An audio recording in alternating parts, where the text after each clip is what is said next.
সাথী ও বন্ধুগণ, আমি হোসেন গাজী দেশ বাঁচাও সামাজিক কমিটির পশ্চিমবঙ্গ রাজ্য সম্পাদক হিসাবে এবং জমিয়ত উলামাদের একজন কর্মী হিসাবে সিপিডিআর হিউম্যান রাইটস কমিশন সহ একাধিক মানবাধিকার সংগঠনের ভারতবর্ষের পশ্চিমবঙ্গে কলকাতার একজন সামাজিক মানুষ হিসাবে, একজন কর্মী হিসাবে আমি বাংলাদেশে যে হিটলার সরকার হাসিনার নেতৃত্বে এ পর্যন্ত 122 জনের বেশি ছাত্রকে গুলি করে হত্যা করা হয়েছে তার ধিক্কার এবং নিন্দার জানাই।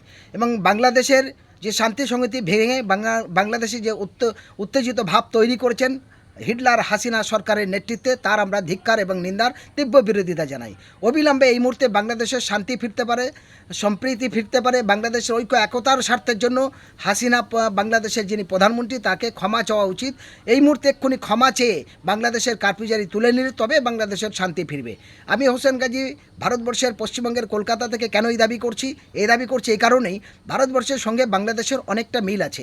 ভারতবর্ষের সঙ্গে বিশেষ করে পশ্চিমবঙ্গে বাংলার থেকে এবং ত্রিপুরা থেকে আসাম থেকে বাংলাদেশের সঙ্গে অনেকটা একরকম লাগছে, একরকম মিল আছে। সেই মিলের কারণে আমরা একটা মানুষ হিসেবে মানবতার খাতিরে আমাদের বিবেকে বেঁধেছে যারা দেশের ভবিষ্যৎ, সেই তরুণ তুর্কি ছাত্রছাত্রীরা, সেই যুবক যুবতীদের কিভাবে পুলিশের অর্ডার করলেন, কিভাবে পুলিশকে হুকুম দিল যে আপনারা গুলি চালান।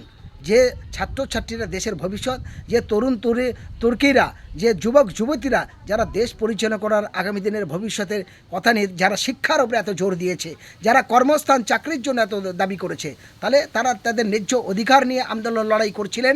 সারা বিশ্বে সারা দেশ জুড়ে আন্দোলনের মধ্যে দিয়ে দেশের স্বাধীনতা আসছে, আন্দোলনের মধ্যে দিয়ে দেশের প্রত্যেকটা ক্ষেত্রে কাজে লেগেছে।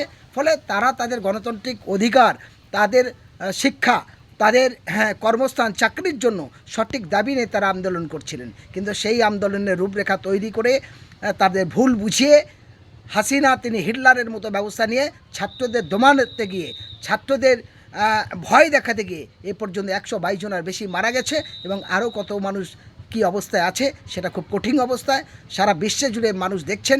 তাই আমি হোসেন গাজী একজন সামাজিক মানুষ হিসাবে কলকাতা থেকে বারবার আবেদন রাখবো, সারা বিশ্বের যারা এই সমস্ত ভিডিওটা দেখবেন প্রত্যেক ভাই বন্ধুদের কাছে আবেদন, প্রত্যেকটা সামাজিক মানুষ গণতান্ত্রিক অধিকার নিয়ে বাঁচতে পারে। সারা বিশ্বের সমস্ত জাতি ধর্ম বর্ণ দল মত নির্বিশেষে বিভিন্ন গণসংগঠন, সামাজিক সংগঠন, বিভিন্ন সামাজিক মানুষ, মানবাধিকার সংগঠনের কর্মী, সর্বস্তর মানুষের কাছে, সুবুদ্ধি সম্পন্ন মানুষের কাছে আবেদন, এই অসহায় বাংলাদেশি অত্যাচারিত ছাত্রছাত্রীদের পরিবারের পাশে দাঁড়ান। গোটা বাংলাদেশে যে আতঙ্কিত করেছে শেখ হাসিনা হিটলার সরকার, এই হিটলারের বিরুদ্ধে সারা বিশ্বে জুড়ে প্রতিবাদ করা এবং নিন্দা জানানো উচিত। বিশেষ করে বাংলাদেশের সমস্ত মানুষ দলমত নির্বিশেষে ঐক্যবদ্ধভাবে হাসিনার বিরুদ্ধে গণ আন্দোলন গড়ে তোলাটা উচিত এবং এই হাসিনার পতন দরকার, এই হাসিনা হিটলারের ইস্তফা দেওয়া দরকার, দেশ থেকে বিতাড়িত করা দরকার আমরা মনে করছি। আমি হোসেন গাজী একজন সামাজিক মানুষ হিসাবে এই দুঃখ, এই বেদনার সঙ্গে তাদের পরিবার যারা মারা গেছেন, যাদের গুলি করে হত্যা করেছে তাদের সমবেদনা জানিয়ে তার সঙ্গে সঙ্গে আমি বলতে চাই, পশ্চিমবঙ্গে 21শে জুলাই 2024 তৃণমূলের একটা প্রোগ্রাম থেকে মুখ্যমন্ত্রী মমতা ব্যানার্জি বলেছেন যে বাংলাদেশি অত্যাচারিতদের আমরা সাহায্য করব, বাংলাদেশের অসহায় মানুষদের সাহায্য করব। তার কথাটা শুনে আমাদের খুব ভালো লেগেছে, কিন্তু একটা জায়গায় আমরা খুব দুঃখ পেয়েছি।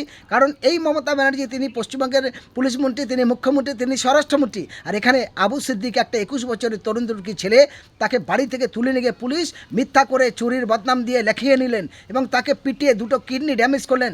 তার বাড়ি থেকে R5 গাড়ি এবং 2টো মোবাইল, 8 থেকে 10 লক্ষ টাকার পুরো জিনিসপত্র সহ থানায় আটকে রেখেছে। মুখ্যমন্ত্রী কিন্তু এখনও নীরব, তার সিআইডি এখনও নীরব, তার পুলিশ মন্ত্রী কিন্তু এখনও নীরব, তার বাড়ির পরিবার এখনও ন্যায় ইনসাফ পেলেন না, আনিস খান এখন ন্যায় ইনসাফ পেলেন না। ইলেকশনের পর থেকে 4 তারিখ থেকে আর এই পর্যন্ত এই বহু মানুষ এরকম গণহত্যার শিকার হয়েছে। বাংলার ক্ষেত্রে মুখ্যমন্ত্রী কিন্তু সঠিক ভূমিকা তার পুলিশ এবং তারা নিতে পারছে না, এটা বড় অপদার্থতা। আর তিনি বাংলাদেশের মানুষের সাহায্য করবেন বলেছে। যাই হোক, এটা মানুষ বিচার করবে। আমি সারা বিশ্বের মানুষের কাছে আবেদন রাখবো, বাংলাদেশে যে পরিবেশ, যে পরিস্থিতি তৈরি হয়েছে, এই মুহূর্তে বাংলাদেশের সকল মানুষের পাশে দাঁড়ানোটা মানবিক হিসাবে দায়িত্ব।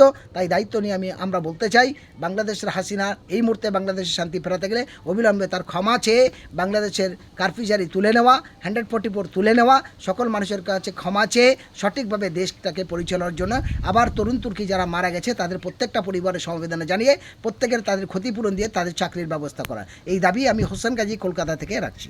ধন্যবাদ।